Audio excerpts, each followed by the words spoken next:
प्रकाश दादाचा फोन आहे. लवकर फोन स्पीकरवर टाक. हॅलो. हॅलो अनु, मावशी आउट ऑफ डेंजर आहे आता. काय? मम्मीची तब्येत ठीक आहे आता?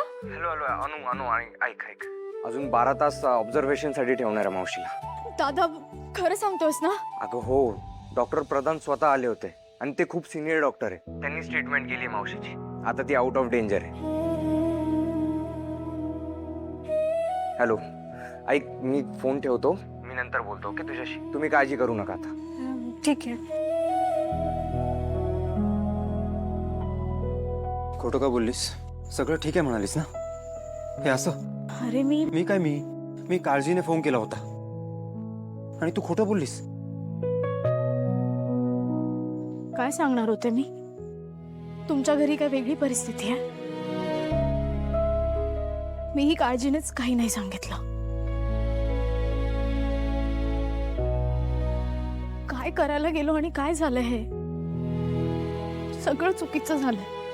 मला कुठेतरी मम्मीच्या तब्येतीची काळजी होती, पण हे असलं काहीतरी होईल असं नव्हतं वाटलं.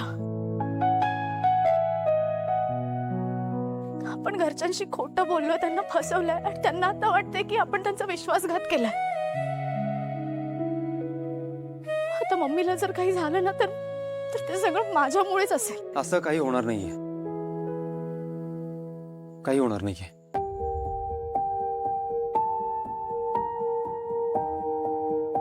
स्वामींवर विश्वास आहे ना तुमचा? तुम्ही आज जा, आराम करा. नाही, आम्ही आतमध्ये नाही जाऊ शकत. पप्पा बोललेत की तुम्ही घरात पाऊल पण नाही ठेवायचं. तुमच्या चौघींसोबत माझा काही एक संबंध नाहीये. ठीक आहे, मी तुमच्यासाठी हॉटेलमध्ये रूम बुक करतो. नाही नाही नाही, नको. पप्पा जे पण बोललेत ते रागामध्ये बोललेत आणि त्यांनी सांगितलं की घरात पाऊल ठेवायचं नाही.